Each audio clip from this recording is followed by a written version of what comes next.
Baiklah, Assalamualaikum warahmatullahi wabarakatuh.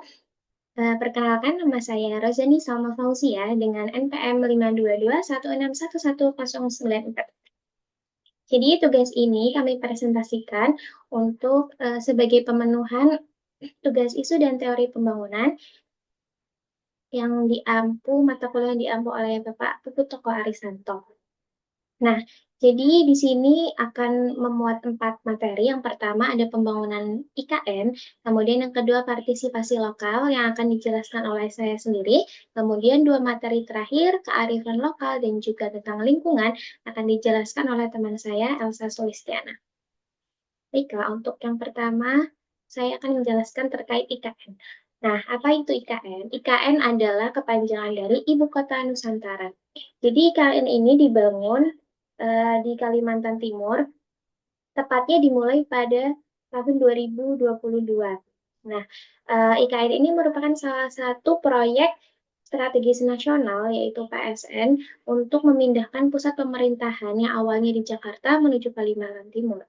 Kenapa? Karena di sini didasari oleh berbagai alasan, seperti untuk mengurangi beban Jakarta yang mengalami kepadatan penduduk, kemudian kemacetan, polusi udara, dan penurunan daya dukung lingkungan.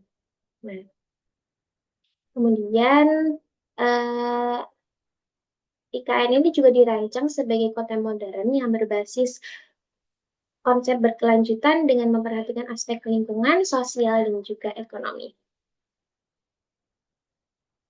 Nah, pada slide selanjutnya saya akan menjelaskan tentang konsep pembangunan IKN. Jadi IKN ini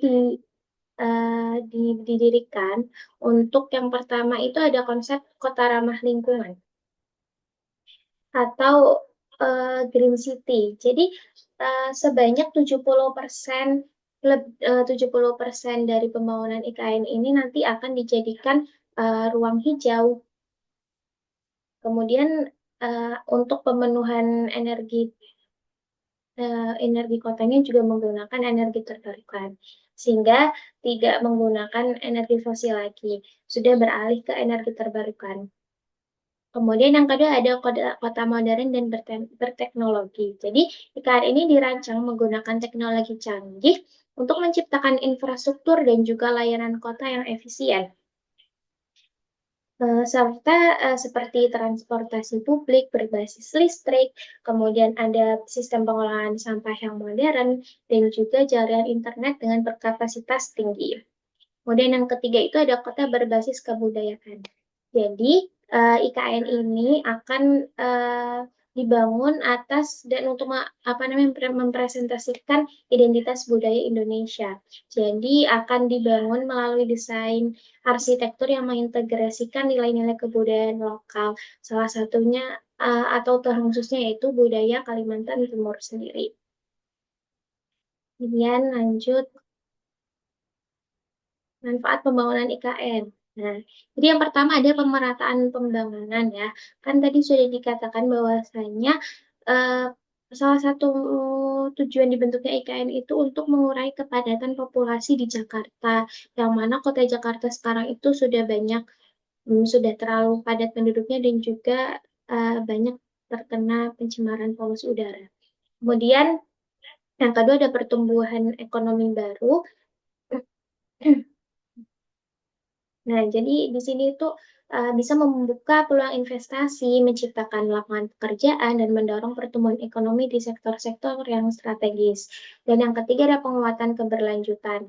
Jadi di sini tuh menjadikan IKN sebagai model kota yang ramah lingkungan, karena tadi sudah dikatakan bahwasanya rencananya lebih dari 70% akan digunakan untuk ruang hijau dan mendukung komitmen Indonesia terhadap pengurangan emisi karbon. Baiklah, kemudian materi yang kedua itu partisipasi lokal. Secara umum, masyarakat di Kalimantan Timur itu terlibat dalam beberapa cara. Yang pertama, ikut bekerja dalam proyek konstruksi dan pengembangan infrastruktur. Tentunya karena proyek ini itu dijalankan atau berada di Kalimantan Timur, sehingga masyarakat lokal ini diharapkan memiliki partisipasi untuk sebagai pembangunan proyeknya atau konstruksi. Kemudian yang kedua, pelibatan UMKM sebagai penyedia barang dan jasa. Jadi di sini itu pelaku usaha kecil dan menengah seperti UMKM itu dilibatkan dalam penyediaan barang dan jasa seperti yang pertama itu mempersiapkan bahan bangunan, makanan, dan kebutuhan lainnya selama pembangunan berlangsung. Kemudian ketiga ada pemerintah dan masyarakat adat mengadakan dialog ya. Jadi itu dinamakan konsultasi publik. Pemerintah itu mengadakan dialog dengan masyarakat lokal untuk memastikan bahwa pembangunan itu tidak merugikan salah satu pihak saja. Jadi tidak hanya mementingkan kepentingan salah satu pihak, eh, sehingga termasuk kayak terkait perlindungan lahan adat dan juga budaya, sehingga pemerintah dan juga masyarakat adat itu ada berdialog untuk mencari kata persetujuan dan kesepakatan. Yang terakhir ada manfaat sosial dan ekonomi. Jadi di sini sudah ada perjanjian bahwasanya masyarakat adat itu tidak akan dirugikan. Jadi masyarakat lokal diharapkan merasakan manfaat dari pembangunan ini seperti peningkatan akses infrastruktur, pendidikan, dan fasilitas kesehatan.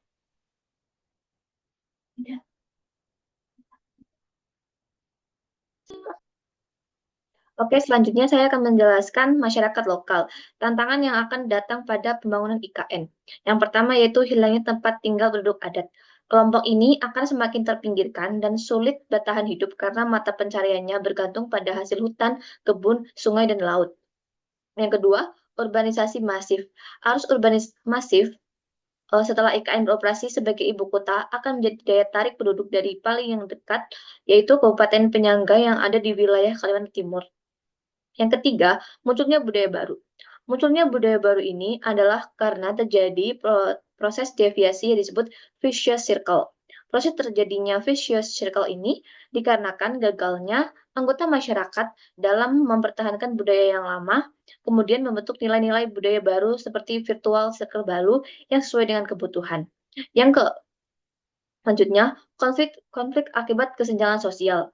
Kesenjangan sosial antara penduduk lokal dengan penduduk pendatang pada skala tertentu akan dapat mengakibatkan konflik. Kesenjangan ini dapat terjadi banyak hal, yaitu akibat perbedaan kualitas SDM yang menyangkut keterampilan skill, pendidikan, kondisi ekonomi, dan keberpihakan pemerintah. Penduduk dan pendatang dari luar IKN pada umumnya memiliki kualitas yang lebih unggul dalam pendidikan, etos kerja, dan keterampilan.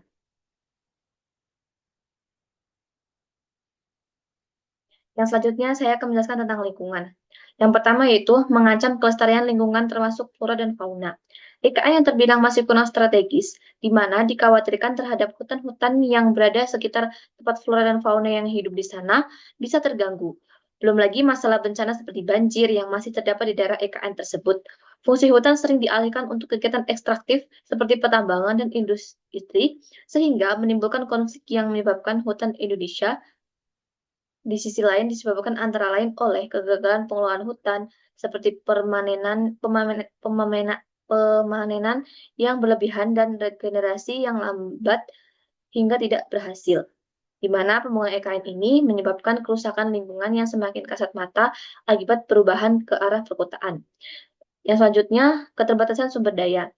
Ketersediaan sumber daya terdapat ancaman terhadap keterbatasan suplai air, bersih, dan penggundulan hutan akibat pembangunan ini yang bisa mempengaruhi kebudayaan lokal. Baik, sekian ini yang